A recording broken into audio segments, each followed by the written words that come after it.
Welcome, everyone. We're so excited to have you here today for ventureLAB's IP Forum, What Can IP Do for Me? We have a great panel today that will be talking about how IP helped their business succeed. And we will also have some great presenters that will talk about some of the resources available in the ecosystem to help you use your IP to your maximum advantage as well. Before we start, I would like to acknowledge that as virtual participants, we're coming together today from many different places. We acknowledge that the ventureLAB office operates on and we walk upon the traditional territories of the Indigenous peoples. We recognize their history, spirituality, culture, and stewardship of the land. We're grateful to the Indigenous groups for their commitment to protect the land and its resources, and we're committed to reconciliation, partnerships, and enhanced understanding. My name is Josée Pharand. I'm ventureLAB's Director of Intellectual Property. I help our startups identify and protect their intellectual property and set out robust IP strategies that are tied to their business objectives. I'm really excited to have our amazing panel here today with us. We have Julie Angus, co-founder and CEO of Oceans Robotics. Welcome, Julie. We have Jim Witham, GaN Systems CEO. Welcome. Hello. We have Batholomew, founder and CEO of HyIvy. And we have Utukuri, CEO of Baanto. So I'd love for you all to introduce yourselves, tell us a little bit about yourselves and about your company. We're super interested in hearing about your tech, and it'll give our audience a really good base as we start talking about your IP in a minute. Perhaps, Julie, would you like to go first? Of course. Thank you so much for the opportunity. So I'm the co-founder and CEO of Oceans Robotics, and we provide ocean data collection and analytics using solar-powered USVs, uncrewed surface vehicles, also known as robot boats. At least that's what my 8-year-old likes to call them. So we overcome the challenge of understanding, monitoring oceans, which are generally associated with significant cost, challenges with sustainability, difficult and dangerous operations by providing a small uncrewed vehicle that can go out and collect data for weeks or even months at a time. We've been operating as a contractor-owned, contractor-operated service, and we've been largely involved in environmental monitoring as well as security and defense. And I should say we're based out here on the west coast of Canada in Victoria, BC, and we've grown over the last 4 years since we founded to about 30 people with operations largely in North America, although we are starting to expand beyond as well. And very excited to be a part of this panel and talking about the importance of IP. Thanks, Julie. Av.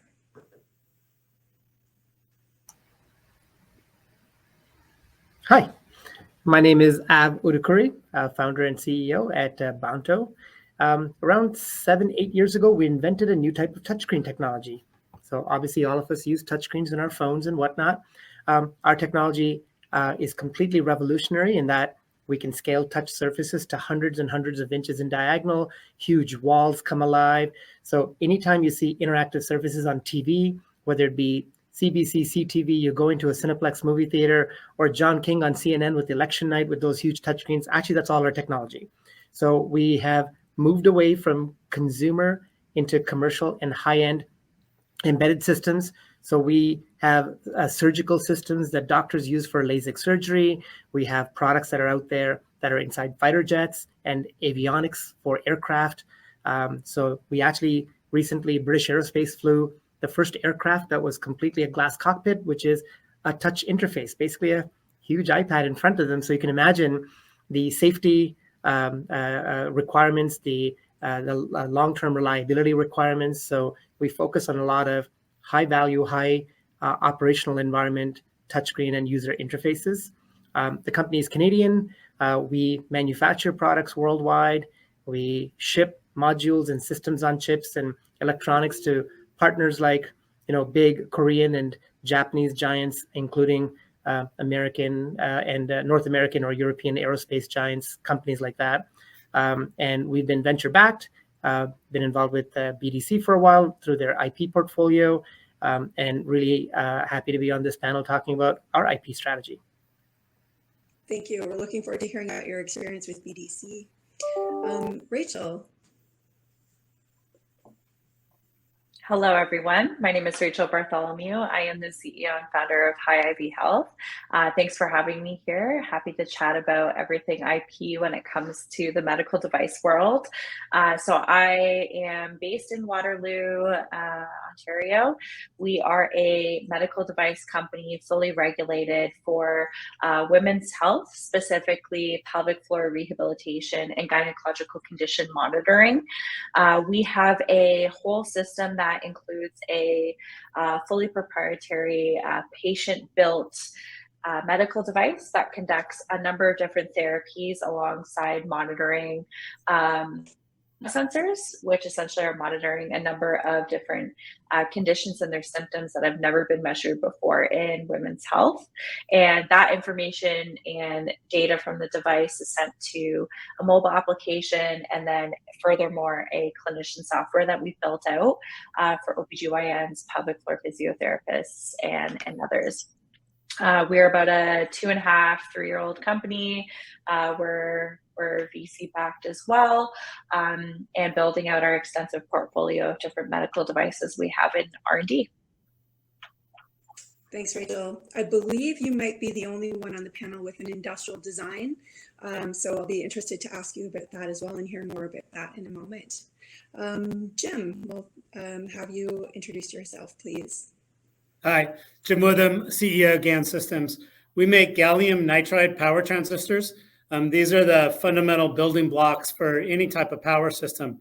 That could be like the charger that you use to plug into the wall, charge your phone or computer. Could be data center servers. It could be solar installations and the inverters there. We do lots of robotic motors, or our customers do, with GaN power transistors. And EV is a big application for GaN transistors. It's the fundamental building block in all these systems. It allows our customers to make their electronics 1/4 the size, 1/4 the weight, and cut the power losses by 4 times. So it's a significant improvement both for in the energy area and also minimizing the materials that are used to build our systems. This is the I think the 14th year of operation for GaN Systems. So we've kind of moved from the startup stage.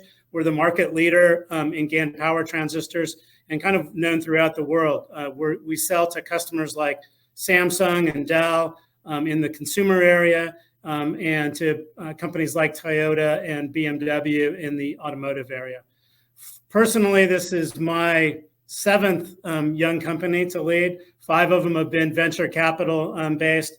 2 of them I did bootstrapping, and in all of them, IP has really been central to creating value in the company. So I'm happy to be here to share some of those insights and experiences with you all. Wonderful, thank you. We're really glad to have you and our other panelists here today. So the first question that I have for you: you're leading a startup, you're working on a growing company. There are a million things that they all need to be prioritized. And sometimes there are, fires that need to be put out. So how do you prioritize IP, especially as you're starting out, or do you prioritize IP as you're starting out? Where do you put it on that list of things that you need to do? And maybe, Av, we could throw that one to you to begin with. Sure. No, happy to get involved. I've actually been involved in quite a few startups, and I'm an engineer by trade. So I did engineering at U of T. And I tell everyone, I'm a product market type engineer that loves to get my hands dirty, get involved. So IP has always been strong for me because I'm always trying to protect the ideas that we come up with, because, the best ideas are sometimes simple and people tend to go ahead and duplicate if you're successful very early on. So I look at IP just like I look at human resources or accounting. Early on, you can't afford a CFO, or you can't afford an entire human resource department, but you're still doing the minimum required to go ahead and ensure that you're not crossing the lines or boundaries, or you're not going to get audited, and you file your HST. Similarly, I've always had a relationships with enough people in my network that I'm constantly touching and going, do you think this is valuable? Is there an easy way that we can protect something even if we don't have funds? What can we do on a provisional? Because almost every company I have been involved in, IP has been a strong reason for us to justify investment and also sales. It's become a big sales tool for us.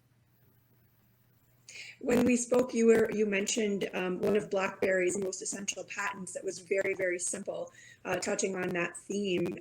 Would you mind expanding on that a little bit for our audience? Yeah, when I met with one of my co-founders, is actually an IP lawyer, like now strategic. We wanted to find someone, and when I asked him the question, how do you know what's important in IP? Because that's something that everyone asks. He goes, let me tell you a story. I did a lot of work for BlackBerry. They have thousands and thousands of patents. But on a BlackBerry phone, you used to have the keys that are angled this way and keys that are angled this way so your thumbs can feel. Guess what? They patented that. That turned out to be an incredibly valuable patent that they generated tons of licensing fees because Nokia and everybody else had that for a long time. So when they came up with this idea, they all said, big deal. It's a button that's angled this way, right? So the challenge in IP is exactly like sales. The customer you think is going to buy a lot from you doesn't.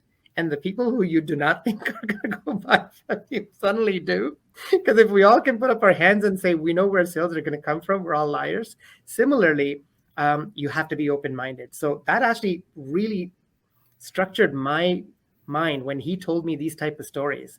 Like think about the Samsung Apple big lawsuit when iPhone got launched, the slide to unlock. I mean, it wasn't a massively complicated network topology, this with antenna that. It's slide to unlock and at the angle of a button.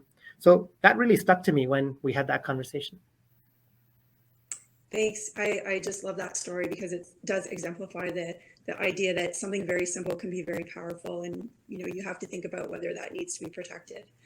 Julie, how did you kind of make time for IP as you're growing Oceans Robotics?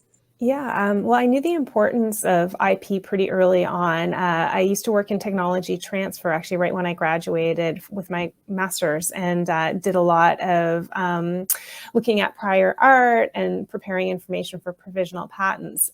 So when we launched OpenOcean, it was really with some innovative prototypes for autonomous vessels that could go out in heavy sea states and be deployed persistently. And one of the core features that we had was a self-righting system that would work in heavy sea states, and it was suitable for a solar-powered vessel. So some of the constraints with a solar-powered vessel is that you have to have a larger deck for collecting solar power. So making it right itself when it goes upside down can be a bit more challenging. So that was one of our core sort of IP strategies is to protect that. And I would say, it's been very helpful to have filed patents in those areas, moving forward with customer traction, but also we're also venture backed. And so having technology and that is unique and that you have a bit of a moat around has been very valuable. And the same I would say is true for getting non-dilutive investments, so grants as well, because people want to know what you're doing is unique and that you do have some competitive advantage in case somebody with deeper pockets can go in there. And I think for us, the thought with protecting the IP was not really to license it out, but just to ensure that we could grow our technology and not have others copy it. Excellent. The intersection of IP and financing is something that will come up again in our discussions for sure. I think that came up in a lot of our chats as we were preparing for the panel. Jim, how about you? How have you prioritized IP when you've been working on GaN and growing the company? Yeah, well, I think all of us are intact and we're all trying to create valuable companies. And IP can really help in that valuation of the company. One of the panelists here just talked about fundraising. I've certainly seen that. People want to look at a independent third-party validation of the technology. and getting a patent awarded is a great way to do that. So it's very important in protecting yourself, but also in showing the rest of the world that there's a value out there. Excellent, for sure. And Rachel, how about you? How has the IP prioritization worked for HyIvy? Yeah, echoing a lot of what's already been said, I think part of it was really around the valuation piece, the investor piece. It's something that investors will look for, especially government grants as well. They will also look for that value added in there. We prioritized very early on, knowing that this isn't my first rodeo, so I understood the value of IP. And we knew what we were creating, from a medical device perspective, was fully done in-house, fully done proprietary without anyone else's, hands in the pie. So we knew that we had to protect it really early on, especially when we did all of that R&D ourselves, and we know how early and immature the market of women's health was, to be able to, like kind of Julie said, build that moat around what we were working on. But I also understand and appreciate that, IP is only as good as what you can fight when you go to protect it. So it puts a stamp on you. It puts a stamp on your differentiation and competitive advantage. But there becomes a whole other ballgame when you do go to commercialize and do have to protect it once on the market. And so I understand and appreciate that that's part of the process as you grow. Excellent, for sure. So I'd be very interested in hearing from each of you about your company's IP strategy, whatever that means to you. But just some examples. I know some companies, do let's patent everything in the kitchen sink. Other companies focus very narrowly on the core technology that they want to use as the basis for everything they'll be doing. So really curious to hear your thoughts about that. And Rachel, maybe we could continue with you if you want to tackle that one first. Sure. So we did the kitchen sink model right off the bat, filing a PCT with the kitchen sink. And then our goal is to break that off into subsequent patents as we build this out, moving forward. And so we filed in US and Canada first, and then did a World Patent Office after our PCT for a full application. So we're going through that whole process on the utility patent side. We subsequently filed a EU, Canadian and US industrial design patents. So we're going through that process as well. We have trademarks. Everybody forgets about trademarks. We've got trademarks on our logo, our name, and our device names as well.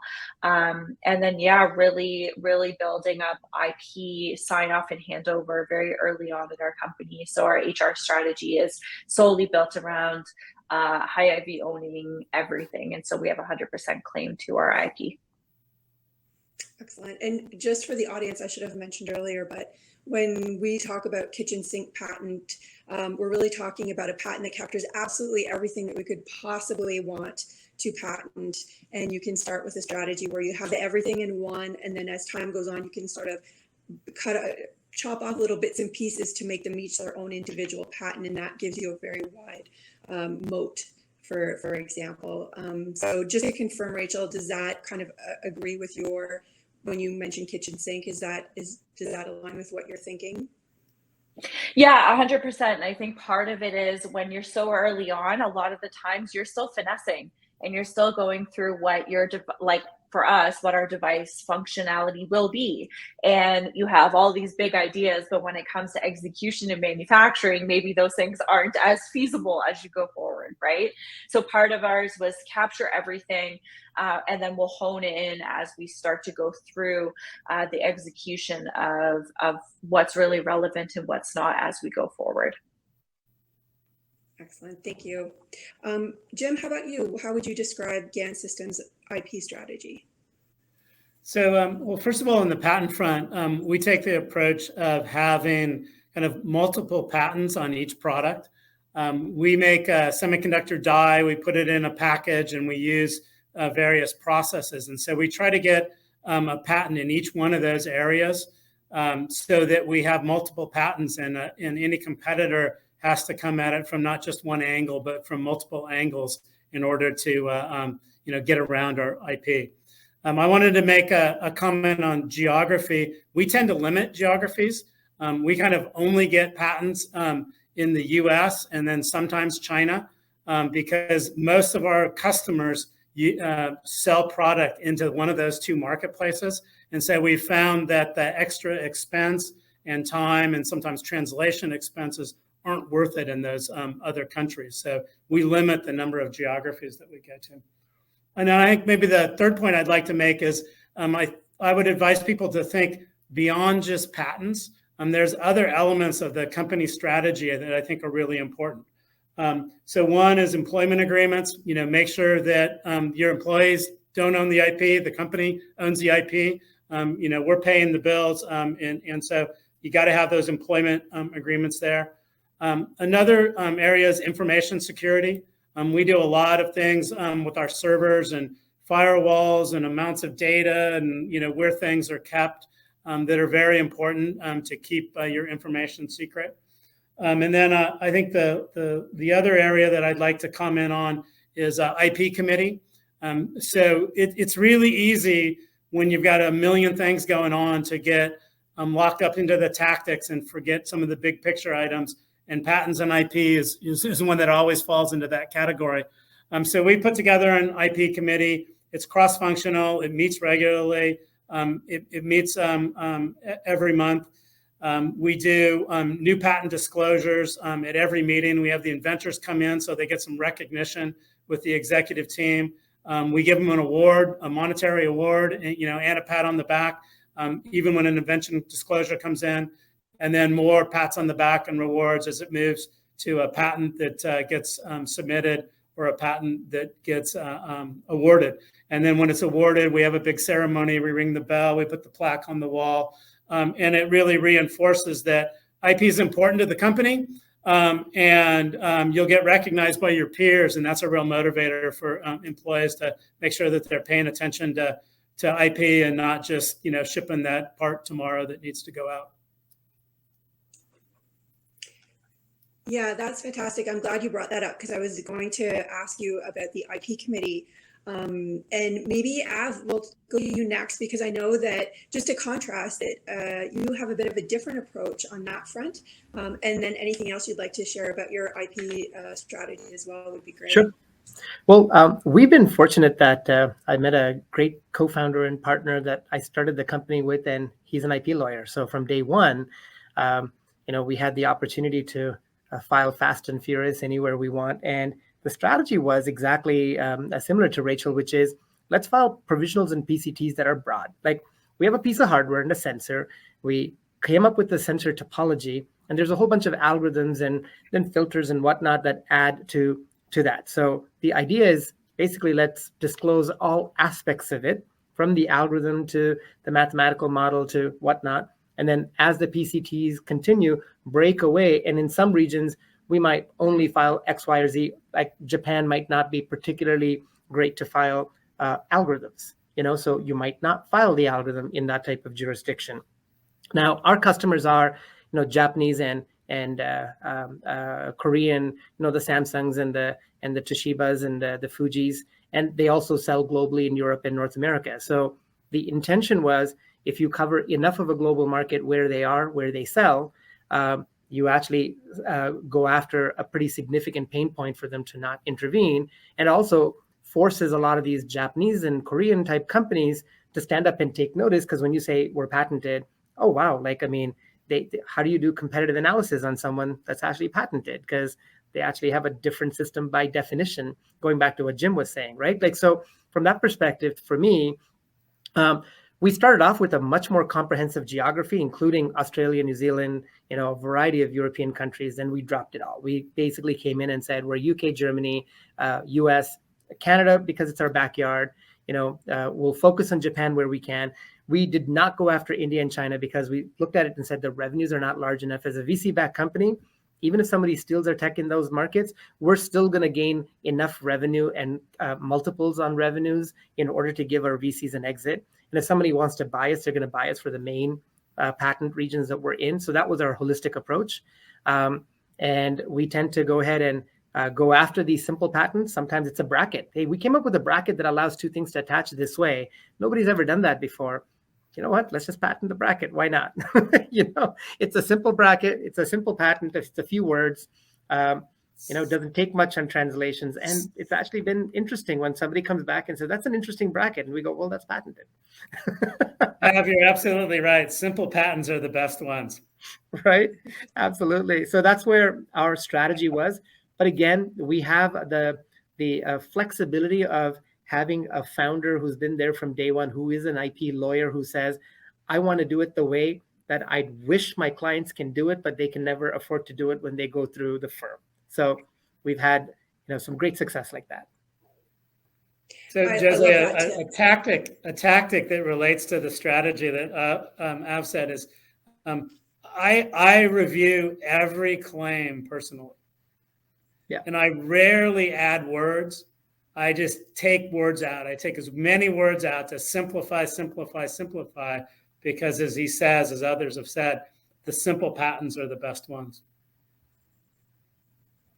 I just love these tips. First of all, get a founder who's an IP lawyer. That's a great tip for anybody starting a company. Give founding stock to an IP lawyer so that that there's a lot of value for the first 4 or 5 years, right?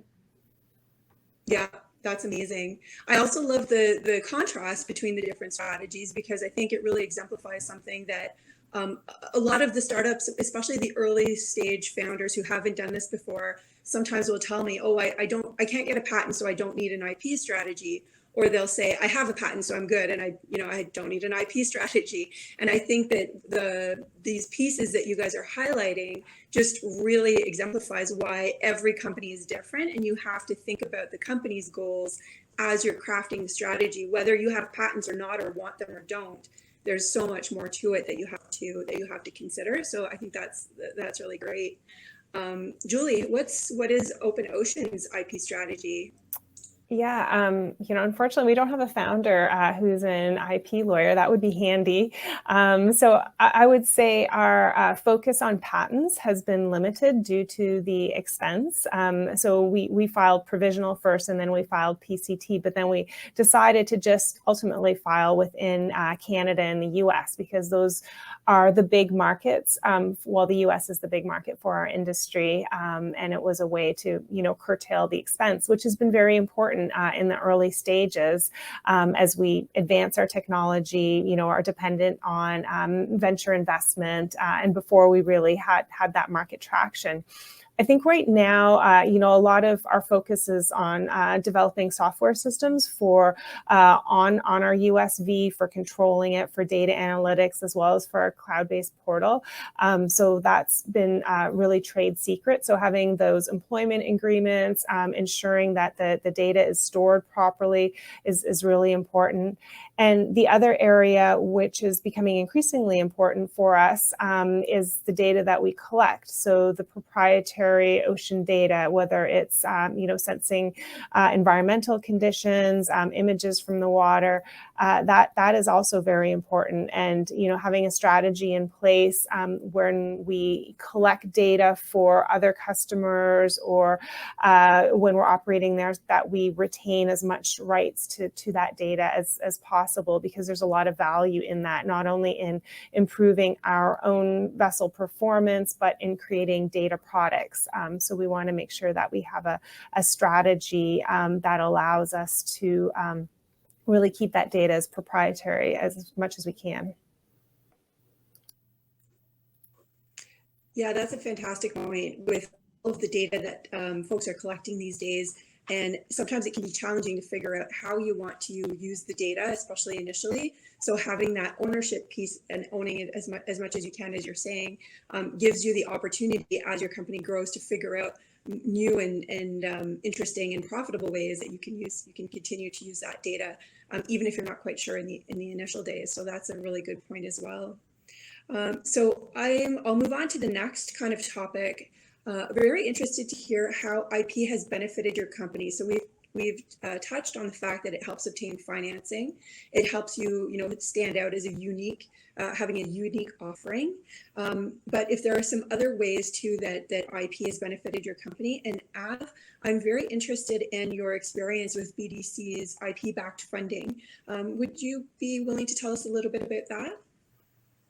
Yeah, actually, funding has been a pretty critical aspect of IP value for us. So obviously on venture, as I think one of the panelists said, that when you can prove to I think Jim, it was you, when you can prove to someone that you have a value proposition, having a patent absolutely is a third-party validation.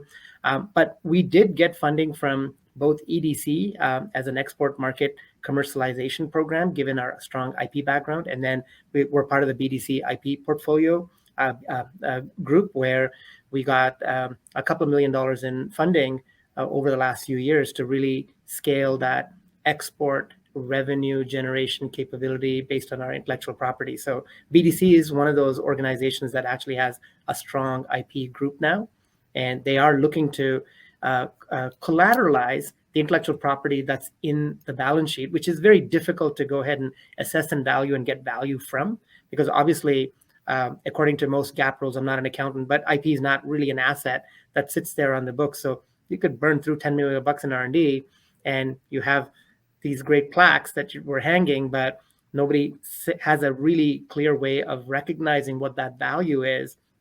So having a team like BDC that can look at the intellectual property and use that as a leverage to justify investment into companies where it would have been harder to is absolutely a big value for any entrepreneur, right? So you could get money non-dilutively. You could use it as a tangible asset. You could use it as, you can collateralize it.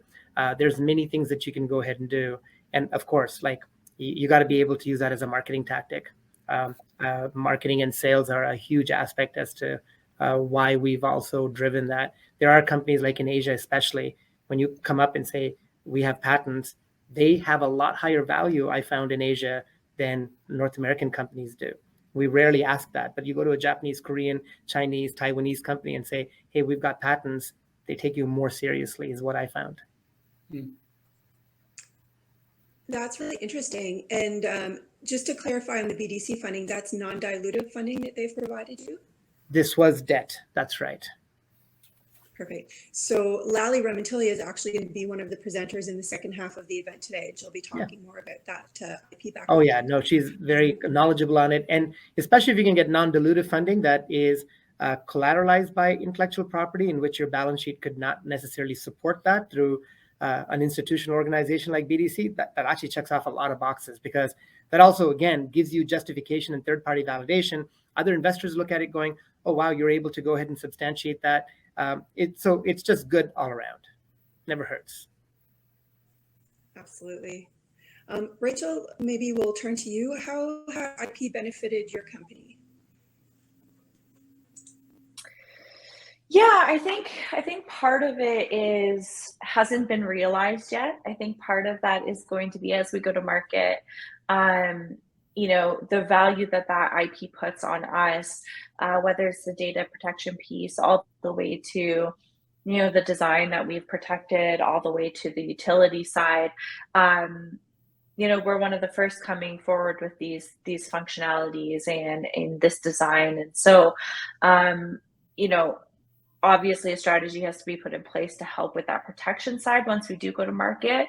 But I really see the value in being the first kind of at the table on that.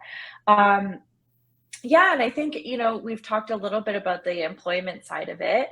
I think making sure that you have that IP strategy up front really does protect you, especially when you get into the nitty-gritty of HR issues and all those fun things that we deal with as startup founders and business owners, right? So having that in place to kind of fall back on when you do run into those issues. And then, of course, the financing piece is a big piece.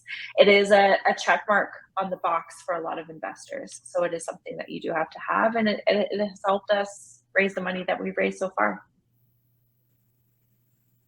And when we were chatting earlier, one of the pieces that you had highlighted that I thought was really interesting was how going through the process of applying for the patents really helped you on the product development side and helped with your R&D pipeline. Can you tell us a little bit about that as well? Yeah, so part of the process, and this is, I think Jim alluded to this, you got to read every single claim and every single line. And part of that, the way that patents are written, and I don't suggest anyone writes their own patents. A lawyer definitely has to write that big, long run-on sentence that is a patent. But I mean, it really helps frame out what your system is or what it is that you're working on. And the way that the patents are written, it's kind of like feature sets mixed in with the benefits in the application, and then looking at it beyond, okay, now how do those feature sets then bring XYZ functionality from a system perspective, a network perspective, the data perspective, et cetera, et cetera. So what it really allowed us to do is, going in from a kitchen sink perspective, it's like, okay, we've got this set of sensors in the device, this set of functionalities in the device. What else can we add in there when we think about our big picture thinking? And then what is it that's going to be prioritized as we go through R&D? And so it really did help almost formalize the process in a way, and think big and beyond in R&D when it comes to what we want to apply for. Excellent, thank you. Julie, let's turn to you. How has IP benefited your company today? Yeah, I would say IP has benefited us in terms of the patent strategy, in really securing investment funding, both from angel investors through the dilutive rounds, and then from large grants. So we received SDTC funding, BC ICE funding, and those really go in depth into what your IP is and how you're building it. I would say that the data side is also very important. And when I look at our industry, so other, assets collecting ocean data, many times the valuation that they receive is based on having proprietary data. And so coming up with a sort of a company strategy, as well as a strategy to protect that data, has been very important moving forward. So, we don't sell our vehicles, we provide services with them. That allows us to retain, more ownership of the data. Sometimes we can run different sensors and we retain ownership from some of that data, even though we don't retain ownership from others. And then just having the contracting in place for that. So for us, really, right now, the focus is on making sure that we protect those data streams properly and through an IP strategy. And I think that will really drive value for our company and in this industry. Because I would say, like, for ocean tech, we're just starting to now think about how we can monetize ocean data, and there's not really a marketplace for it yet, for the most part, but there's a recognition of the importance of it, and a lot of people are giving thought as to how it can be utilized and fused and monetized. Excellent. So you're putting your company in a really good position to take advantage of that. I just wanted to add one thing on that. Also, filing the patents actually has helped with things like IRAP and shreds. So obviously, if you're going and writing a shred claim and you say all of this work was part of a patent X, Y, or Z, or you're going through an audit and you actually say, here's a whole bunch of work that we did that did result in a patent, you can't actually really argue that it wasn't innovative or new or not state of the art, because by definition, it has to be, right? Like, I mean, it could be simplified, but same thing with IRAP and a variety of government grants. So I just wanted to mention that there is a valuable strategy in getting through those type of audits, and claims never hurts. Absolutely, absolutely. Although they will try to snag you as much as possible on the shred side. I will say that. Bit of a challenge. Jim, how has your IP helped GaN Systems? Well, so two areas I'd like to emphasize. So one is customer acquisition. which maybe is not so obvious how it can how IP could help there. And the other is exits, which is a little more obvious.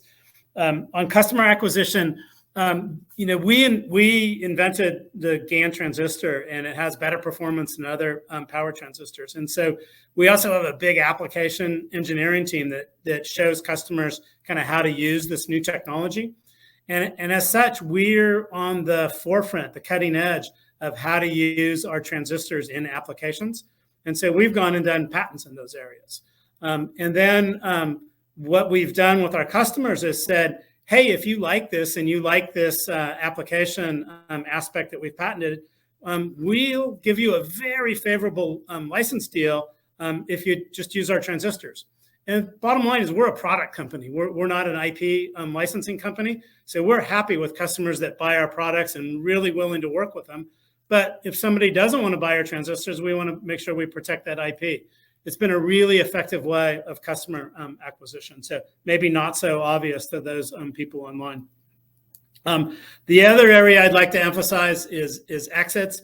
I think it's fairly obvious that IP is important for exits, but I don't think I realized that when I did my first or second startup and I went to go sell them, how important it is when you're actually at the end and doing the deal. Two aspects. One is just, will they buy the company or not? They want to make sure on the other side that you've got some IP that's protectable, and that if they do buy the company, that there's something that they can then go take on an ongoing business. And then the second thing is, how much do you get? And the more protection you have, the better the patents are, the simpler they are, the better coverage you have, the better valuation you're going to get. And it sounds kind of obvious here, but when you really get into those negotiations, it has real dollars and cents outcomes. So I'd recommend everybody to think about it early, not late.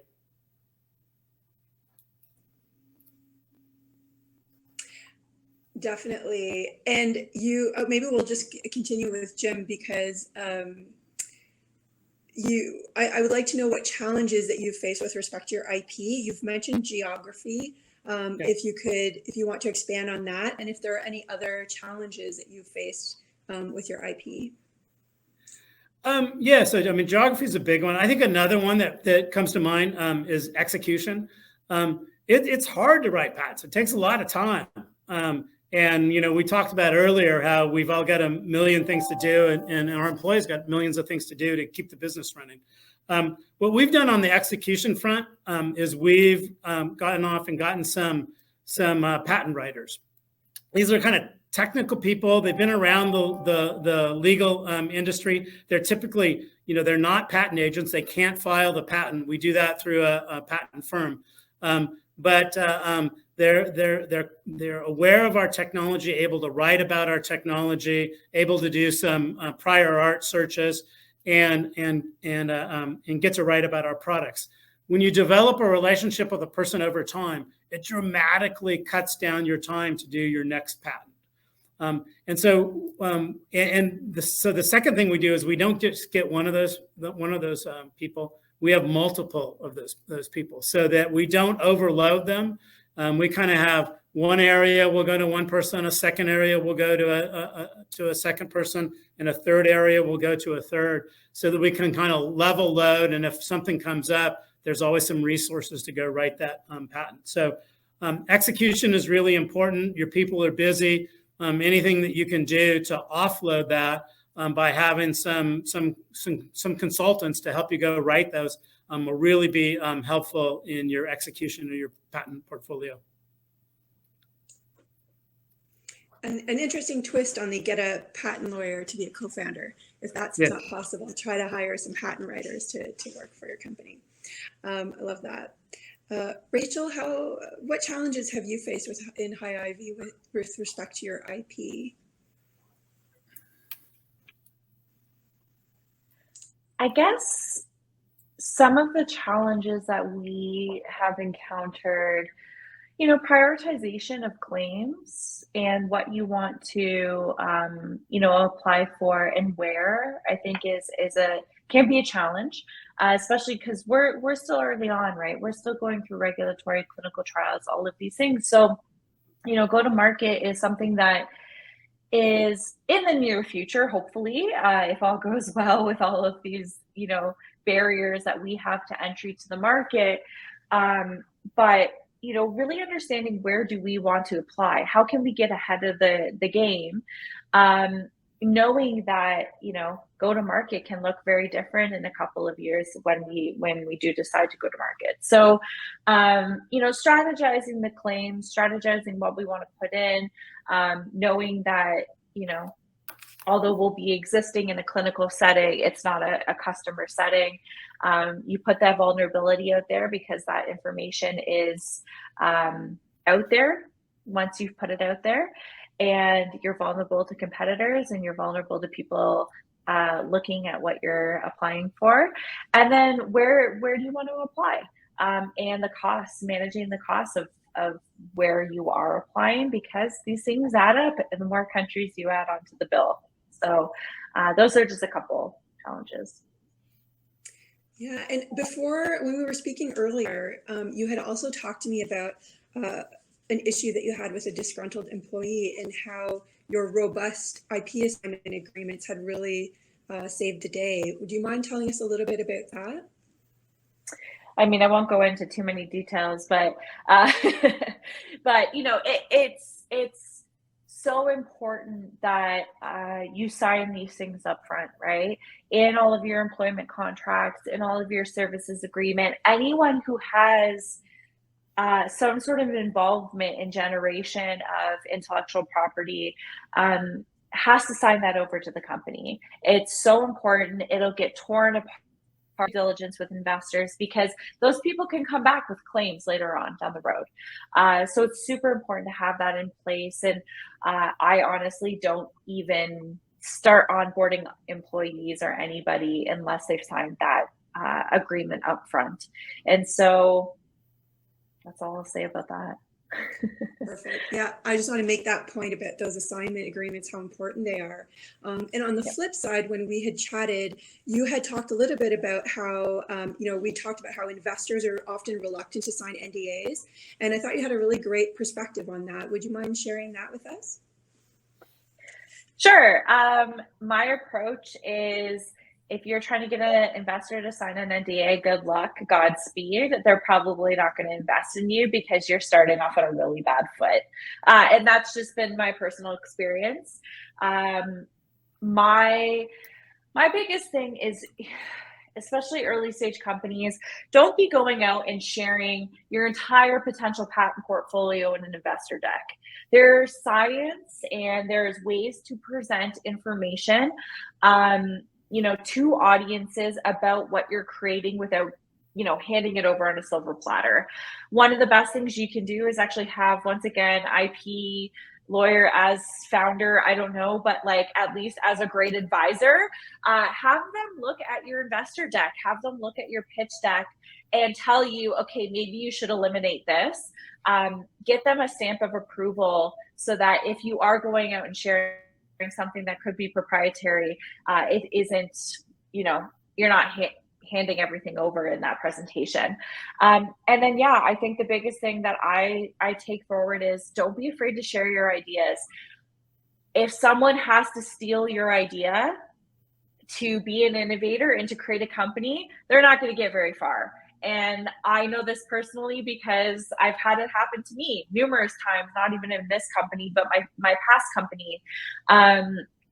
They're not going to get very far because if they can't innovate on their own and come up with their own unique ideas, then they're not going to be able to execute it and move it forward. So I always go with the approach of, sure, you'll get more out of it by sharing than and within means. I mean, we're not sharing, you don't have to share everything with an investor in the first meeting, right?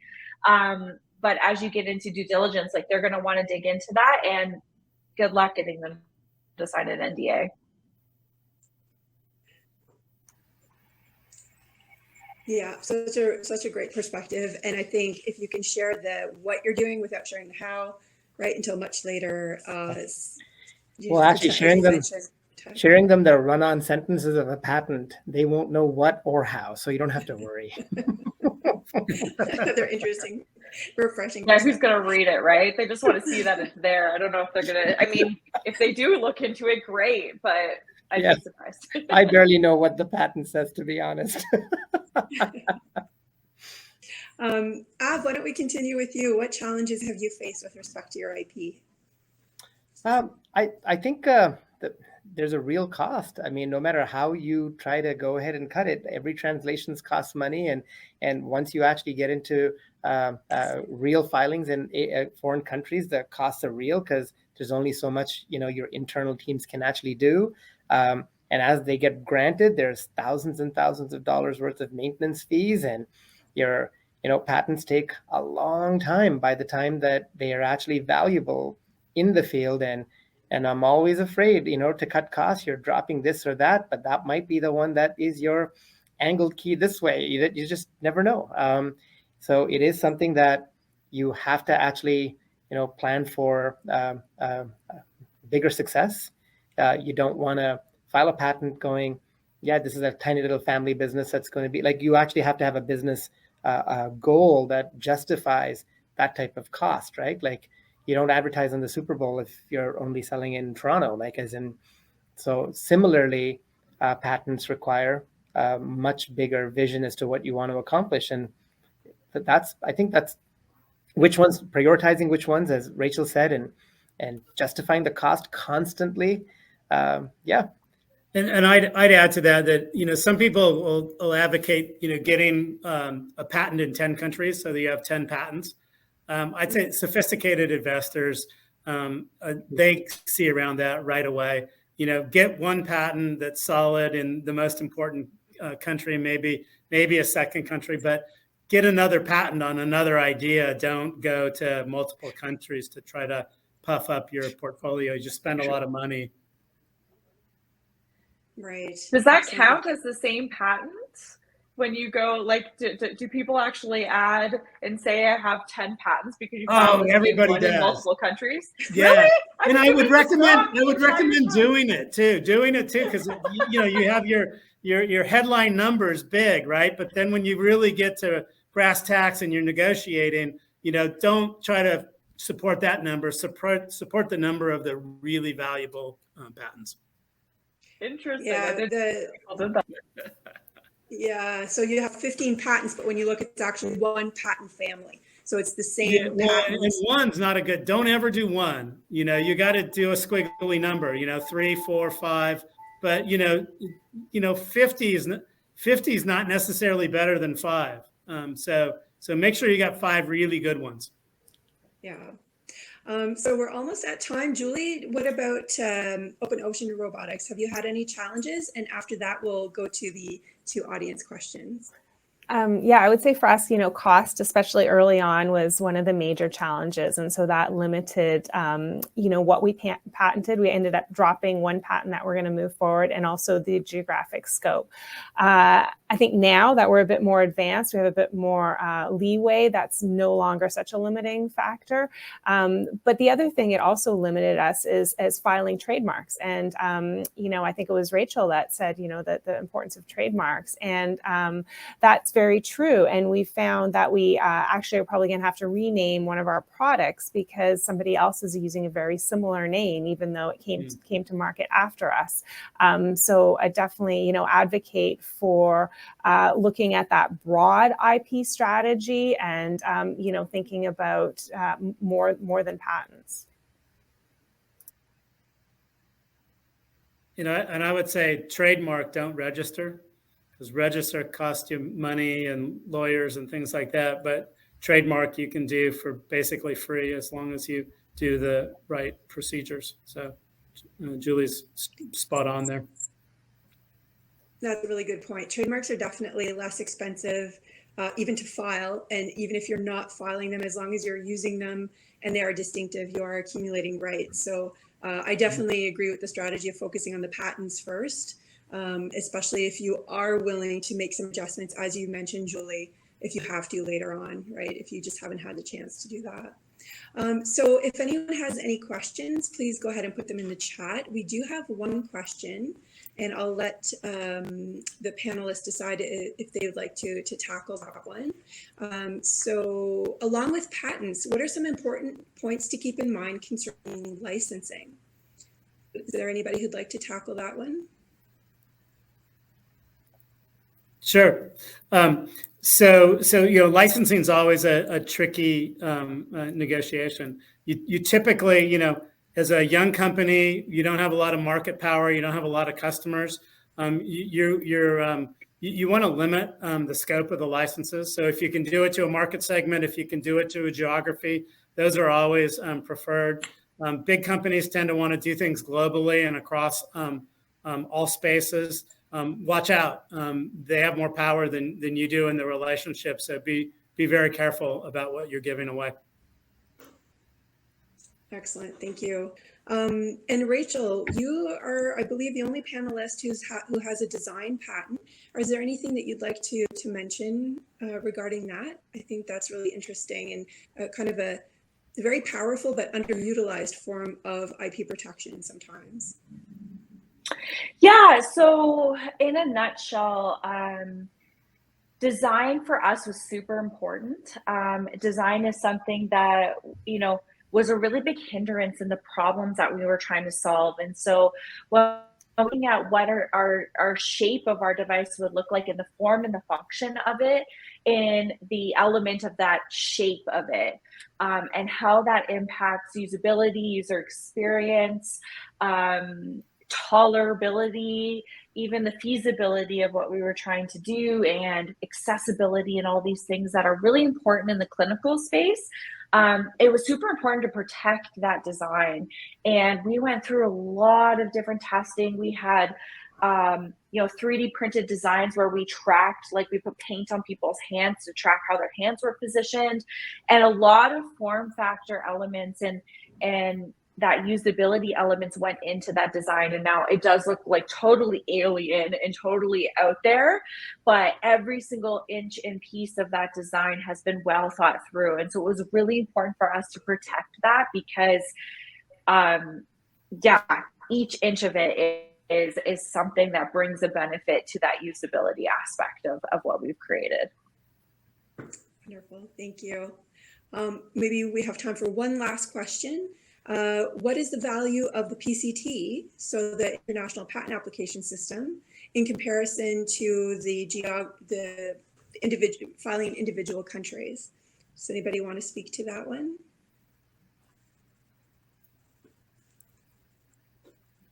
I can. Well, I mean. Go ahead, Rachel. Go ahead. Go ahead. Okay. My understanding of it is that a PCT is your placeholder in line, right? It's protecting you until you figure things out. And I think it's a great strategy to start out with, especially if you're still doing R&D and you're still finessing the product in its final form. It gives you kind of this runway to be able to do some more R&D, do the things that you want to do, so that when you do go to file, and I don't know, Josée can, correct me if I'm wrong, I think it's like 18 months or something, you've got this placeholder that you have protection, because it's all about the date of when you filed in comparison to others that are coming in behind you. And so it's really just a placeholder to protect you while you continue on, figure out what markets you want to apply to, figure out what you want to actually submit, and go through the proper process of getting a filing. So yeah, two comments there. We live in a first to file world, so it does help you there. And the second thing is it delays costs, which is good when you're in the early stages. For us, cost isn't, we've gotten to the point where cost isn't that big a deal. So I don't do PCTs anymore. We just get on with it and get the patent filed. But early stage, it's a great process to get your date established and to limit expenses. Absolutely. Yeah, the PCT filing allows you to file, and then you get a lot more time to decide which countries you want to enter into, as opposed to having to enter into all those countries right off the bat. And you also get an international examiner's report, so it can give you a hint as to what will come when you do enter all the national phases. So it can be a very powerful tool. And as you said, Gemma, it can really help you with the costs as well. And as Rachel mentioned, it gives you a lot more time to figure things out and decide where you want to file. So we've come to the end of the time for the panel. I can't say how much I appreciate everyone here today. This has been a great discussion. I'm sure our audience has learned so much, and really, really appreciate you taking the time to share your insights and your experience with us. And it's been fantastic talking with you, and I hope I get to talk to you again soon. Thanks so much.